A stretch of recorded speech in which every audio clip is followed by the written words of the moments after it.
6단원을 바로 넘어갈게요. 지난번에 잠깐 6단원이랑 엮어서 좀 설명을 드렸었는데 6단원은 이제 일반적인 응력 요소에 관심이 있어요.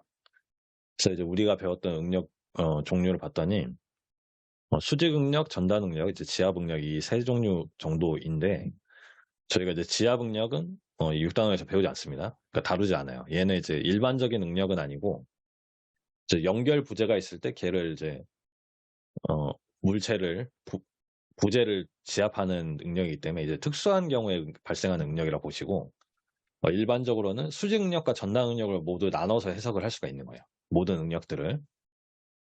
그래서 2단원에서 축하종을 받는 봉은 이렇게 이제 저희가 수직 응력식을 배웠고요. 그리고 비틀림을 받는 봉. 그렇죠? 얘를 이제 오른쪽으로 봤을 때 오른쪽에서 이렇게 얘를 보면 이제 지금 여러분들은 전단 응력이 작용하는 게 보이죠? 그렇죠? 우리 지금 오른손 법칙을 이용해서 이렇게 이런 방향으로 지금 전단 응력이 작용하고 있어요. 그래서 얘를 오른쪽에서 보면 얘를 이렇게 비틀리려는 최대 전단 능력이 이렇게 작용을 하고 이게 이제 중심에 가까워질수록 그 크기가 이제 작아지죠. 이런 식으로 이제 그릴 수가 있고 그래서 결국에는 이 표면에서 이제 전단 능력, 비틀림과 전단 능력이 제일 크게 발생하는데 요 성분이 지금 요 성분에 대응을 한다. 이 표면에 그렇죠? 요 성분에 대응을 한다라는 거고 이 수식은 이렇게 이제 표현했어요. 그래서 저희가 이제 궁금한 거는 비틀림을 받는 봉, 3단원에서 비틀림을 받는 봉은 항상 전단 응력만 발생한다. 아니라는 거죠. 왜냐면 이렇게 이제 이런 식으로 이제 경사면에 있는 요소를 봤을 때는 수직 응력도 항상 발생을 할 수가 있다. 그리고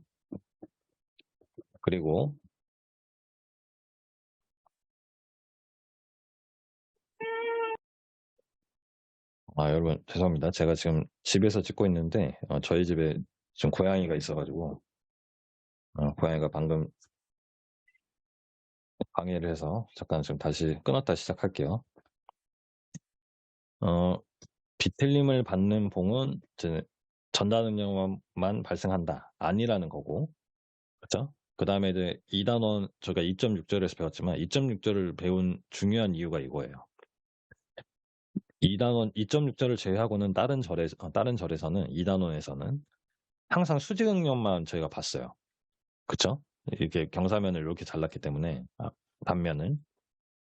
근데 요 질문에 저희가 대답을 해본다면 역시 수직 응력만 발생하는 게 아니라는 거죠. 둘 다 일반적으로 발생을 할 수 있다.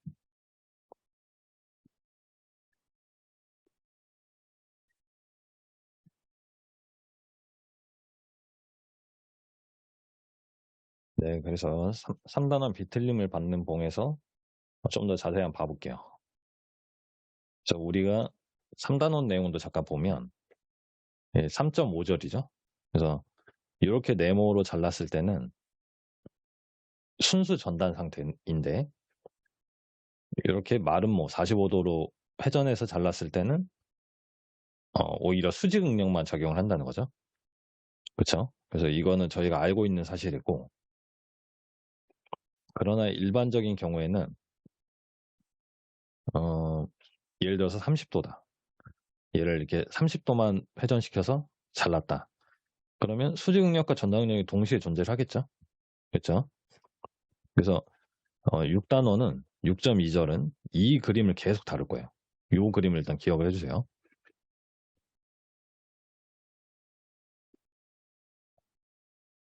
그래서 2단원이든 3단원이든 다른 경우든 일반적으로 응력을 우리가 표시를 할 때는 수직 응력과 전단 응력이 동시에 존재를 한다는 거예요. 이 모든 면에. 그렇죠? 요거를 일단 기억을 해주시고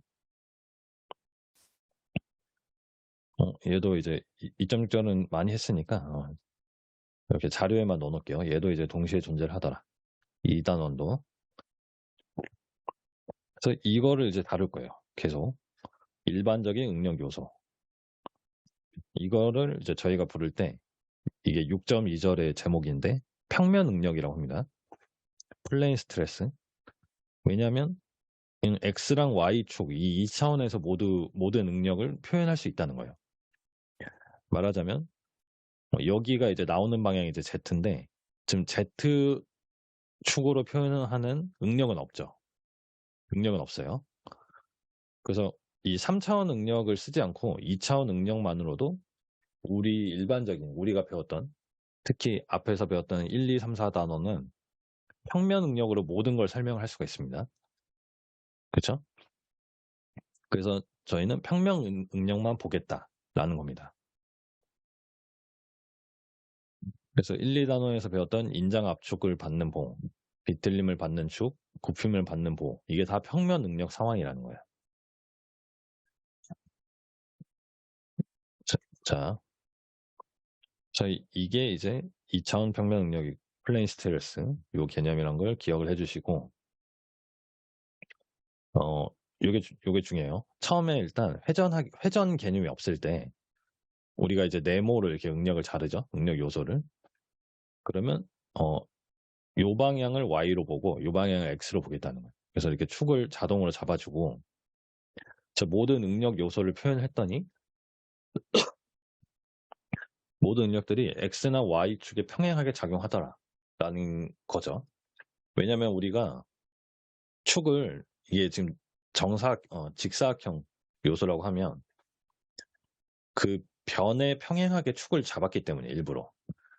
근데 응력 요소는 이걸 하나의 면이라고 보면 이걸 그때 우리 샌드위치로 본 거 있죠. 이 면에 수직 응력 성분이 있고 그리고 이 면에 평행하게 전단 응력 성분이 있고 이런 식으로 되기 때문에 결국에는 모든 응력들이 X축과 Y축에 평행할 수밖에 없다라는 겁니다. 그래서 이 평면 응력을 어떻게 표현할 거냐? 요거는 여러분들이 받아들여야 돼요.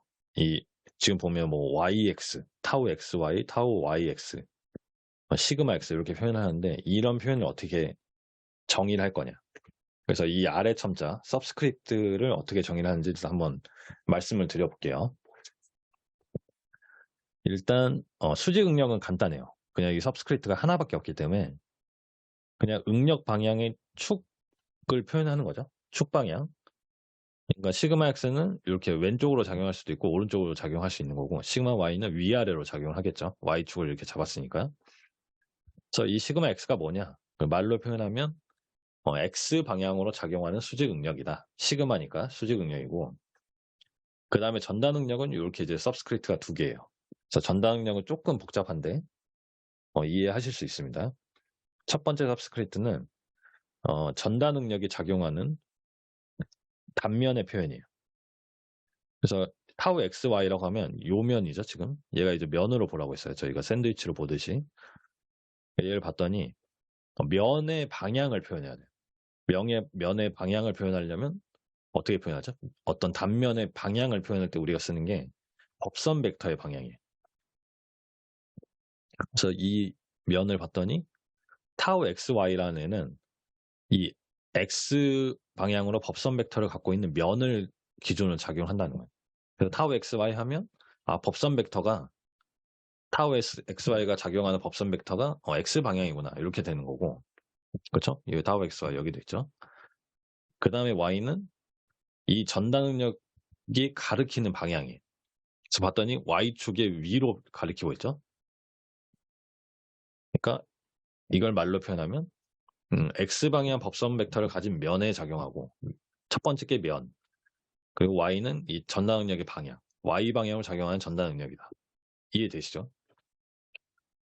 그래서 만약에 타우 YX다. 그러면 얘는 얘가 작용하는 면이 법선 벡터가 Y방향이고 위아래 면이구나 이렇게 생각하고 힘의 방향이 X다 이렇게 되는 거죠.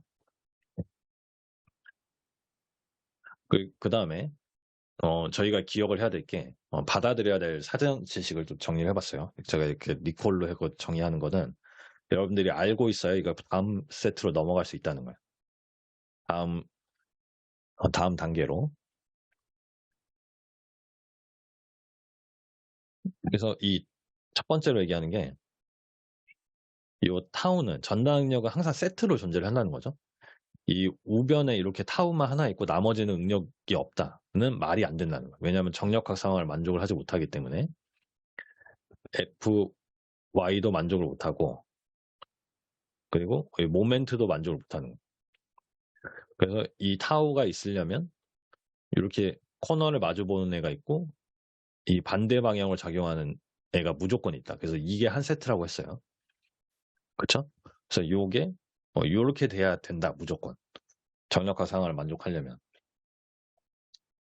그래서 전달 능력은 세트로 존재한다. 요거를 기억을 해주시고 두 번째로 수직 응력도 마찬가지예요. 수직 응력이 이렇게 오른쪽에 띡 하나만 있을 거냐? 얘도 정력학 상황을 만족 못해요. 근데 얘는 무조건 이렇게 양옆에 하나씩 세트로 있어야 된다.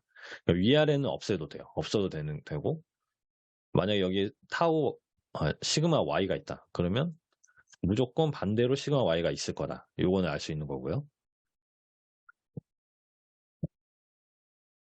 그래서 수직 응력도 세트로 존재한다는 겁니다. 그 다음에 부호 규약도 저희가 알고 있어야 돼요.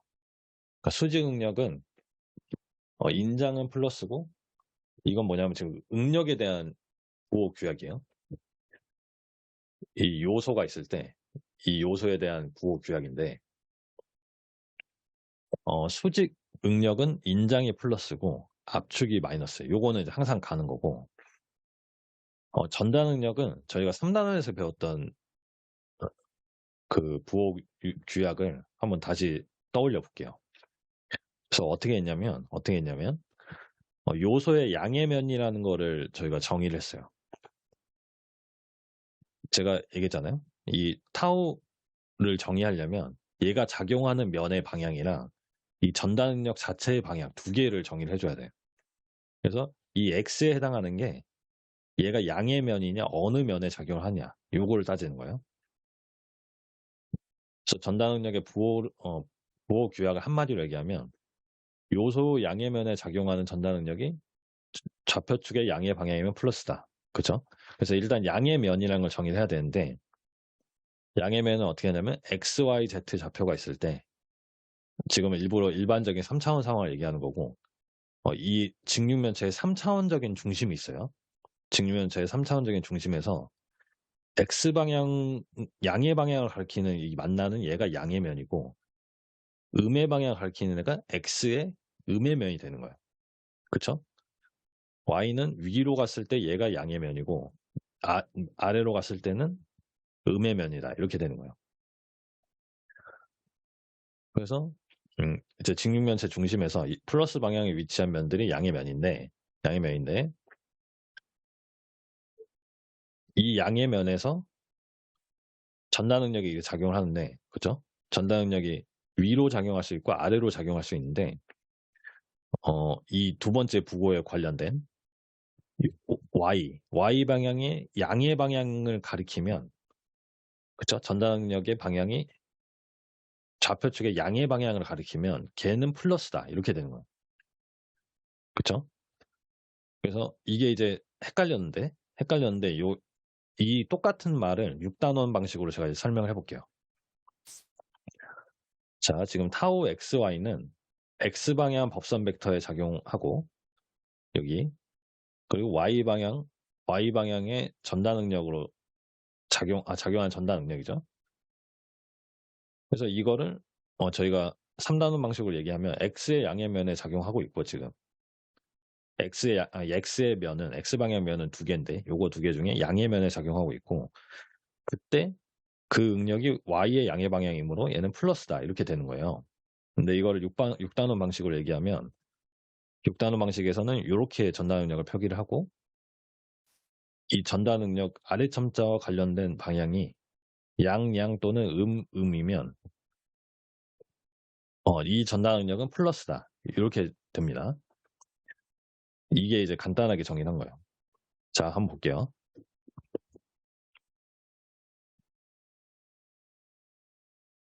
자, 설명을 한번 하자면요. 지금 이 그림에 있는 타우 X를 볼게요. 지금 Y가 이쪽이고 x가 요 방향인데 요소가 이렇게 있고 타우를 봤더니 타우 xy가 요렇게 돼 있어요.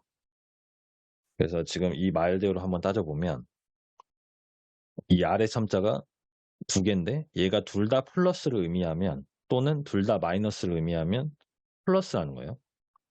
이 전달 능력은.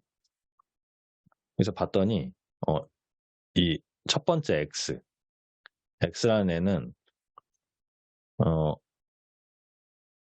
요 법선 이 면이죠. 그래서 x방향 면은 요거랑 요건데 지금 양의 면이잖아요.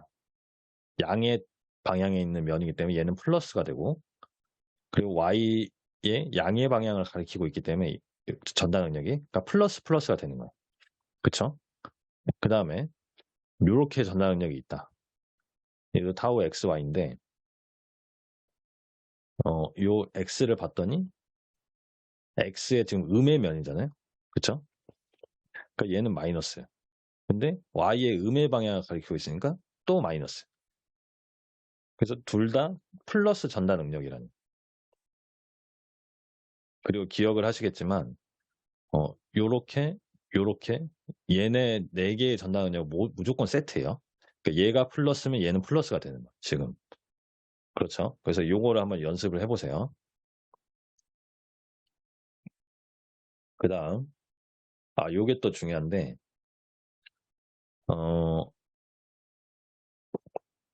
응력을 받는 이렇게 예를 들어서 지금 축하중을 받고 있다. 축하중을 받고 있는 여기 안에 이제 여러 가지 점들 있죠. 그러니까 이 매우 작은 그 무한소의 요소를 보면 이 한 점에는 고유한 응력 상태가 있다는. 그쵸? 이게 무슨 말이냐면 한번 최대한 설명해 볼게요. 예를 들어서 이제 비틀림을 받는 봉이다. 그러면 저희가 여기 안에 있는 응력 요소를 해석할 때 응력 요소라는 거는 매우 작은 거의 포인트라는 그러니까 응력을 받는 포인트라고 생각하시면 돼요. 근데 걔를 저희 마음대로 네모 모양이라고 생각해서 이렇게 생각하고 해석을 한다는 거죠. 그러면 이 응력 요소, 그러니까 이게 학대에서 그렸을 때 이 응력 요소를 회전 방향에 따라서 여러 개를 나타낼 수 있다는 이런 식으로. 그러니까 점인데 얘 모양은 네모인데 네모라고 내가 정의를 했고 이거를 이런 식으로 이제 회전해서 나타낼 수 있다는 거. 점이니까 회전의 의미가 없잖아요, 사실.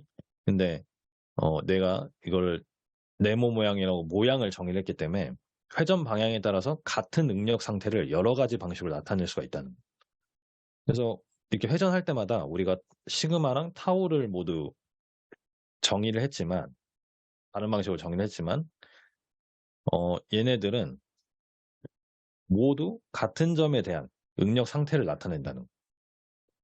그러니까 얘네가 이퀴밸런트 하다는 거예요. 이퀴밸런트 하다는 거예요. 어떤 이 점에 대한 응력 상태를 나타내고 싶다. 그러면 얘를 이렇게 나타내거나 이렇게 나타내거나 이렇게 나타내거나 다 같은 응력 상태를 나타낸다. 왜냐면 우리가 지금 세타가 0일 때 이 기본 응력 요소를 알고 있으면 나머지 애들을 이렇게 즉 1대1 대응되듯이 유니크하게 얘를 다 정의할 수가 있거든요. 세타만 정해지면. 그러니까 얘가 갖고 있는 정보와 얘가 갖고 있는 정보, 얘가 갖고 있는 정보가 모두 같다는 거예요. 그래서 이거를 다시 얘기하자면 물체 내 하중을 받는 응력을 받는 물체 내 한 점은 하나의 유니크한 응력 상태가 존재한다는 거예요. 스테이트 오브 스트레스가. 그래서 부재의 한 점에서의 응력 상태는 표현만 여러 가지일 뿐 고유하다. 요거를 의미를 조금 정성적으로 받아들이시면 좋을 것 같아요.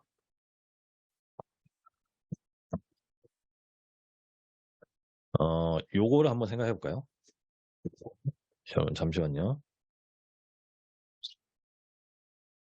이거를 한번 생각해 볼까요? 응력 요소는 점인데 우리는 왜 네모로 잘라서 해석을 할까요? 얘를 왜 네모라고 보고 해석을 할까요? 요 점을 우리는 이렇게 네모로 해석을 하는데 예를 들어서 원형으로 보거나 뭐 이런 모양으로도 마음대로 자를 수도 있잖아요. 그쵸? 근데 왜 네모로 볼까요? 그리고 어떤 때는 우리 필요에 의해서 얘를 이렇게 직각삼각형을 잘라서 보기도 하죠. 그쵸? 이게 이제 중요한데 이제 첫 번째 원리가 얘를 어떤 모양으로 잘라도 모두 다 정력학 상태에 있다는 거예요. 그쵸? 그러니까 어떻게 가상으로 잘라도 모두 항상 자른 애들도 정력학 상태에 있기 때문에 어 힘의 합력을 통해서 이 관계를 도출할 수 있다. 그쵸? 그런 원리 때문에 이제 모양을 마음대로 내가 정할 수가 있는 거예요. 그래서 우리는 편의상 이렇게 네모로 정했는데 그 이유는 이렇게 네모로 정하면 이 네 가지 면에만 응력이 존재를 할 수가 있죠. 그쵸? 그래서 많아봐야 이렇게 8개 정도만 존재를 할 수가 있고, 두 번째로 우리가 여기다 면적을 도입해서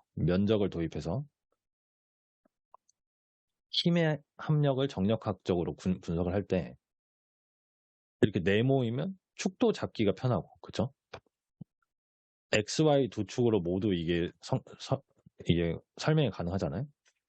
근데 이 원형이면 응력이 이런 식으로 계속 이 접선 방향으로 바뀐단 말이에요.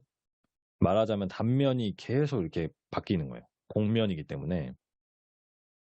그래서 요 접선인 면에 뭐 수직인 성분, 수평인 성분, 요 접선 방향, 요 점 부분에 접선인 응력, 접선 방향 응력, 법선 방향 응력 이런 식으로 나누다 보면 얘도 똑같이 이렇게 표현을 해야 될 건데 이게 어렵다는 거죠. 그러니까 뭐 좌표를 코디네이트를 변환해서 바꿀 수는 있지만, 그쵸? 좌표 자체를 바꾸지 않는 이상 일단 우리에게 편리한 방식으로 응력 요소의 모양을 선택을 하는 게 중요하다. 이렇게 되는 거예요. 그래서 우리는 이렇게 네모로 잘라서 해석을 하는 게 굉장히 편리하기 때문에 이렇게 한다라고 보시면 돼요. 근데 얘를 이제 동그라미로 자르든 네모로 자르든 회전한 네모로 자르든 이거는 같은 부분이라고 하면 하나의 고유한 응력 상태를 나타낸다. 그렇죠? 이 부분을 조금 설명을 드렸어요.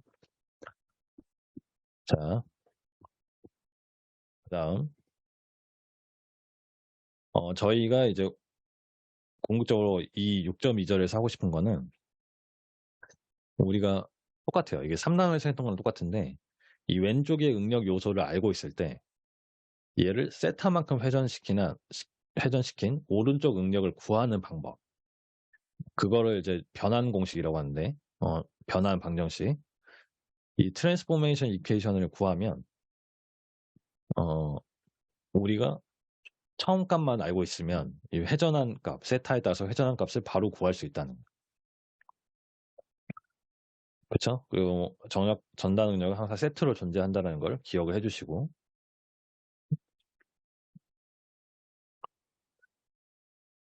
그러면 이걸 한번 생각해 볼까요? 우리 회전 안 한 응력 요소가 있을 때, 응력 요소를 우리가 알고 있을 때 세타만큼 회전한 응력을 구하려면 지금 한번 3.5절에서 저희가 유도했던 걸 한번 생각을 해보면 어떻게 하면 좋을까요?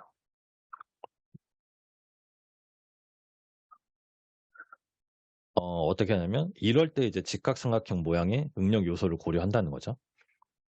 그러니까 응력 요소의 모양은 내가 유리한 대로 분석하기 쉬운 대로 모양을 잡으면 되는데 이 경우에는 직각삼각형 요소를 고려를 해요.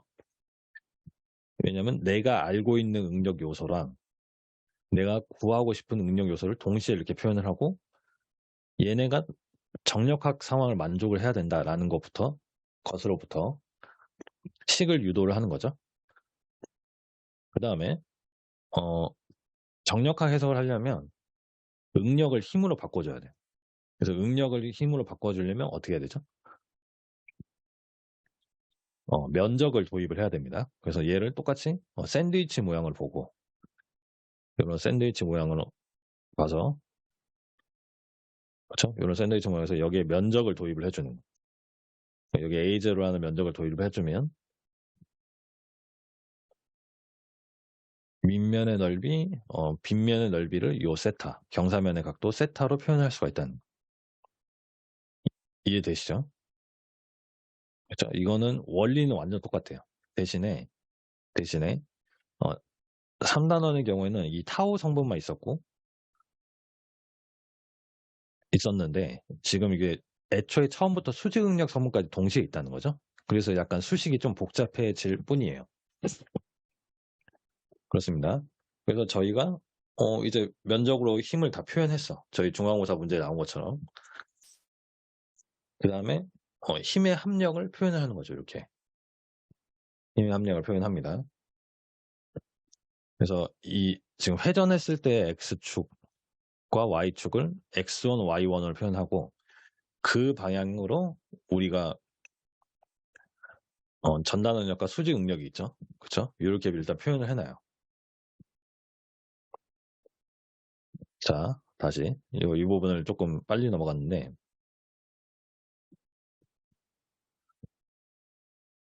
우리가 직각삼각형 잡았을 때 우리가 알고 있던 거는 요 요소였는데, 그쵸?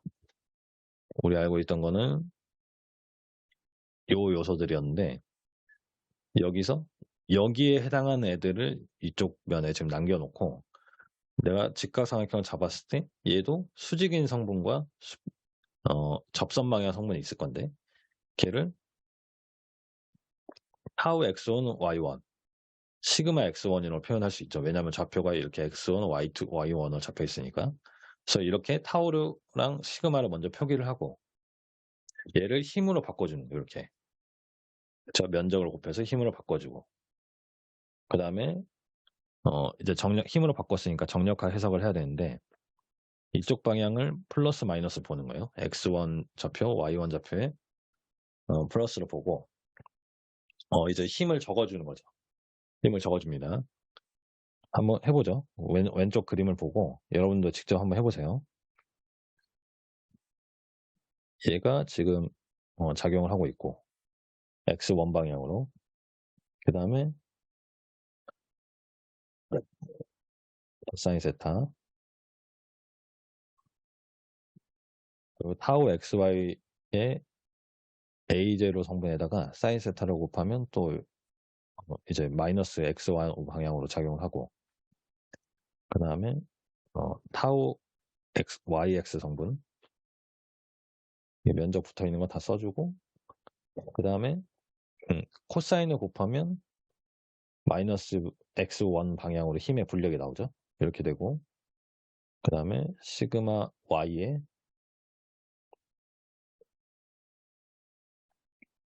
사인 세타. 여러분들 이게 이제 중간고사 때 배운 거랑 원리는 똑같습니다. 단지 이게 두 개가 추가가 된 거예요.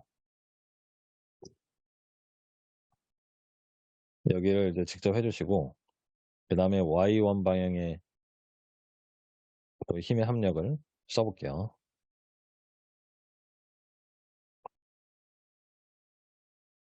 자, 이게 이제 빗면에 있는 힘의 성분이고 그 다음에 이제 힘의 분력들이에요.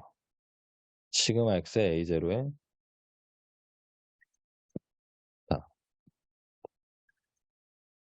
타우 xy의 a0 코사인 세타. 그렇죠? 여기가 사인 세타니까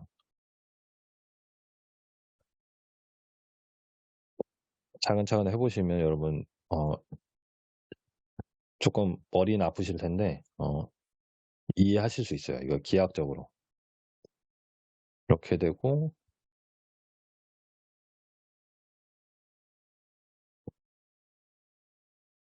사인 세타다.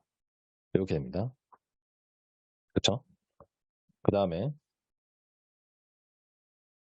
이거 뒤에 이제 답이 있는데 여러분 뒤에 답이 있는데 얘를 이제 1번식이라고 하고 얘를 2번식을 해볼게요. 그럼 1번식을 정리하면 좌변에 자 좌변에다가 우리가 구하고 싶은 시그마 x1만 남겨두고 다 넘기는 거예요. 그쵸? 그러면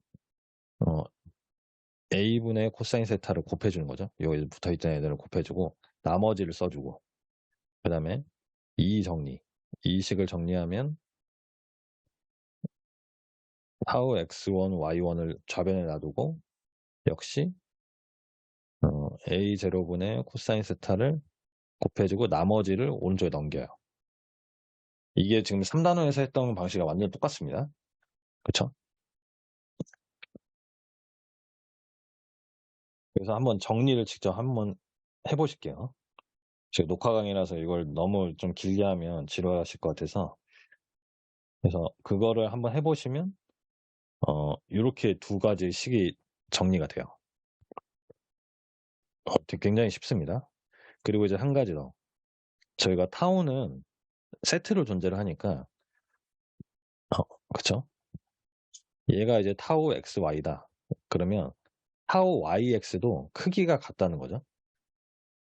그래서 이렇게 다 표현할 수가 있고 그래서 이게 같다는 거를 타우 xy로 합쳐주면 이렇게 정리가 돼요.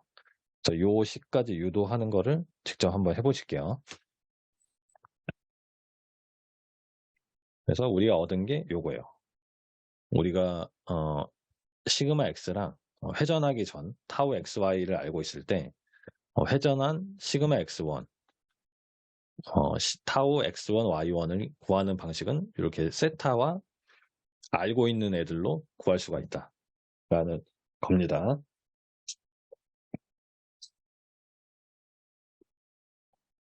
그래서 이거를 이제 물리적으로 한번 생각해 볼게요. 저희가 해석할 수 있는 거를 이제 주요 각도를 한번 넣어보는 거예요. 주요 각도를. 자, 만약에 세타가 0도라면 어떻게 될까요? 세타가 0도다. 그러면 말하자면 경사 회전각이 없는 거예요. 그래서 얘랑 y1과 y가 같고 x1과 x가 같은 상황. 좌표가 이제 회전이 없는 상황이다. 이건 뭐 당연한 얘기인데, 그렇죠? 시그마 x1과 x가 같을 거고, 타우 x1, y1과 타우 xy가 같을 거다. 근데 만약에 이제 극단적으로 세타가 90도다. 그럼 어떻게 될까요? 좌표가 이제 수직으로 바뀌는 거죠. 그렇죠? 그러니까 y1이 여기를 가리키고 얘를 이제 회전을 시켜보면 이쪽 방향 회전 시켜보면 이게 y1이 되고 이게 x1이 되는 거예요. 그렇죠? 그래서 원래는 yx였는데 이게 이렇게 된다. 그래서 이제 시그마 y였던 애가 시그마 x1이 되고 그리고 타우 x1 y1 이게 중요한데 부호가 바뀌어요. 왜냐하면 지금 오른쪽이었던 애가 왼쪽으로 오기 때문에 자 원래 이렇게 됐던 애를 90도 회전하면 이렇게 회전하잖아요. 이 방향으로. 그러면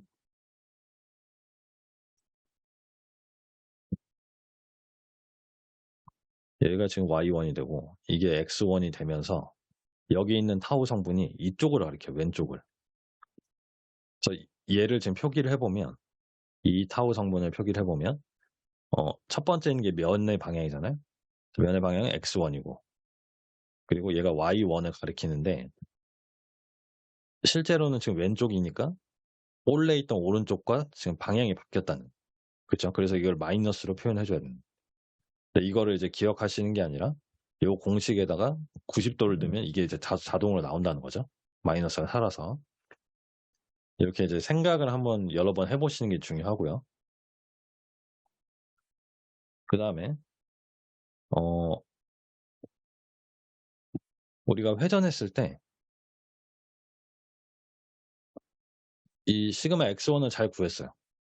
근데 이 시그마 y1은 어떻게 구할까? 그쵸? y1 어떻게 구할까를 생각했을 때 이거는 이제 y1이냐 x1이냐 이 서브스크립트에 붙은 건 얘는 그냥 방향이 바뀐 거예요. 좌표가 중요한 게 아니라 방향이 바뀐 거예요. 그래서 경사면의 각도가 달라진 거라고 생각하면 돼요. 그러니까 우리가 각도만 알 수 있으면 바로 이 응력 성분을 구할 수 있기 때문에 세타 대신에 세타 플러스 90도를 대입을 하면 시그마 x1이 아니라 시그마 y1이 바로 구해질 수 있다. 그 다음에 이제 다 왔어요. 다 왔습니다. 그래서 우리가 지금 유도한 공식이 요건데, 요거를 이런 삼각함수 공식, 이걸 뭐 대각 공식이라고 하나요? 그래서 이제 제곱 텀을 코사인 2세타 텀으로 바꾸고, 그리고 곱해진 사인 세타는 코사인 세타 곱해진 애를 사인 2세타 텀으로 나타낸 다음에 정리를 할 수가 있겠죠.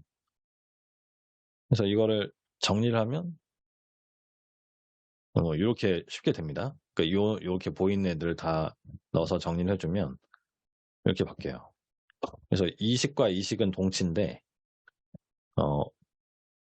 일단 이렇게 바꾼 애를 이제 변환 공식이라고 합니다. 이거를 이제 왜 바꿨냐면, 이제 제가 이유를 좀 생각을 해보자면, 이 2세타로 표현하잖아요. 그러니까 이런 제곱이 있는 애들, 뭐 곱해진 애들 다 없애버리고 코사인 2세타, 사인 2세타의 합 형태로 이제 표현을 하면 저희가 그래프로 분석을 할 수가 있어요. 이거 이제 여러분들한테 그림 그려보라고 해도 그릴 수가 있거든요. 그렇죠? 요 값들만, 개수들만 알 수 있으면. 그래서 세타에 따라서 이 시그마 x1과 타우 x1, y1이 어떻게 바뀔지를 예측할 수 있고 분석하기 쉽게 바꿀 수가 있다. 그래서 이 최종 결과를 우리가 변환 공식이라고 한다라는 겁니다. 그래서 뭐 그래프를 그려보는 거예요. 그래서 그래프를 그려보면 이렇게 이제 결국에는 사인 세타랑 코사인 세타, 삼각함수의 합의 형태로 나타나는 건데 이렇게 그림을 그릴 수 있고 이거는 이제 뭐 45도 지점, 90도 지점 이렇게 이제 명확하게 분석이 어려운데, 이제 그 이유는 우리가 지금 일반적인 평면 능력을 다루고 있어요. 지금 여기 보면 시그마 x뿐만 아니라 처음에 우리가 알고 있던 애가 시그마 y, 그 타우 xy를 우리가 알고 있었던 상황이에요. 그래서 이렇게 얘를 알고 있는 상황에서 이거를 회전시켜서 이제 나머지 애들을 구한 거니까, x1, y1 성분을 구한 거니까 이미 회전시키기 전에도 모든 능력이 존재하고 있는 상황이라서 이 세 가지를 모두 특정해줘야 우리가 그래프를 명확하게 그릴 수 있다. 이렇게 되는 거예요. 그래서 저희가 이제 잊지 말아야 될 거는, 축하 중 뭐 비틀리 이런 거 다 생각 말고 처음부터 이렇게 모든 능력 요소가 있었다. 내가 갖고 있던 XY 좌표에서 이 네 가지 면에 대해서, 우리 어차피 네모로 잡을 건데 네 가지 면에 대해서 모든 능력 요소가 다 있었다. 이렇게 보고 이제 분석을 출발한다고 보시면 되겠습니다. 그래서 다 왔습니다. 이제 마지막이에요. 자, 평면 능력의 특별한 경우가, 이제 평면 능력 제가 얘기했죠. 이걸로 1, 2, 3, 4단원 다 분석을 할 수 있는데 이제 4단원은 저희가 응력을 아직 안 봤어요. 보지 않아요. 5단원에서 보호의 응력을 보기 때문에 2단원, 3단원만 한번 봐볼게요. 그래서 2단원은 축하중을 받는 부재인데, 그렇죠? 이렇게 축하중을 받는, 여기서 이제 네모를 잘랐다. 그러면 얘의 응력 상태는 이렇게 생겼어요. 그러니까 이 위아래 방향 없고, 그리고 전단 응력 없고, 그래서 Y 방향 수직 응력이 0이고 전단 응력이 모두 0이다. 그래서 이거를 이제 저희가 뭐 유니액시얼 스트레스, 뭐 단축 응력 상황이다 얘기를 했었는데, 그러면 지금 Y 방향 수직 없으니까 이 왼쪽 공식에다가 시그마 Y를 넣어요. 그 시그마 Y 다 날리고 4, 5텀 다 날리고 하면 이렇게 정리되죠. 그래서 이게 이제 기억하실지 모르겠는데 2.6절에서 구한 시그마 세타와 타우 세타의 식과 똑같아. 정확히 같습니다. 그러니까 우리가 배운 6.2절에서 배운 평면 능력으로 2.6절 상황을 정확히 이제 해석을 할 수가 있는 거예요. 좀 더 일반화된 공식을 구한 거죠. 그리고 마지막으로 이제 순수 비틀림을 받는 부재 3단원, 이 경우는 이렇게 순수 전단 능력만 존재를 하는 거죠. 그렇죠? 우리가 비틀림 이렇게 줬을 때 순수 전달 능력만 적용을 하기 때문에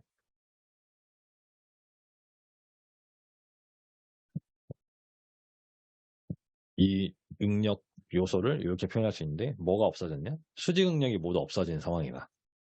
그쵸? 그래서 시그마 텀을 다 날리는, 시그마 텀을 다 날리면 이렇게 된다. 그래서 이게 많이 보던 공식이죠. 그래서 이게 시그마 세타, 타우 세타가 이렇게 되는 거예요. 3.5절에서 구한 결과. 그쵸? 그래서 이제 6단원에서 배우는 게 앞에서 배운 내용과 어떻게 관계가 있는지 저희가 배운 거예요. 그쵸? 이거를 이제 강의 자료에 있는 내용을 한 번씩 시간이 좀 걸리더라도 익숙해지도록 좀 연습을 해보실게요. 그러니까 이렇게 수식적으로 복잡한 거를 굳이 이렇게 왜 시간 들여서 하냐? 어차피 인터넷 쳐보면 다 나오는데 그렇게 생각하시지 말고 이거를 이제 직접 일일이 곱씹으면서 따라 해보는 게 필요할 때마다 찾는 거랑 아예 그냥 개념이 다르거든요. 그래서 여러분들은 조금 시간을 들여서 이 기초 학문이니까 조금 일일이 유도를 해보고 적용해보고 서서히 좀 익숙해지시길 바랄게요. 그래서 요거는 이제 숙제라고 했는데 예제 6.1이랑 6.2를 직접 한번 풀어보실게요. 그렇죠? 이거는 제가 녹화 강의는 길게 하지 않기 때문에 직접 풀지 않겠습니다. 그래서 요거를 이제 푸시길 바라고 다음 주 월요일에 또 녹화 강의죠. 그때 뵙도록 할게요. 감사합니다. 고생하셨어요.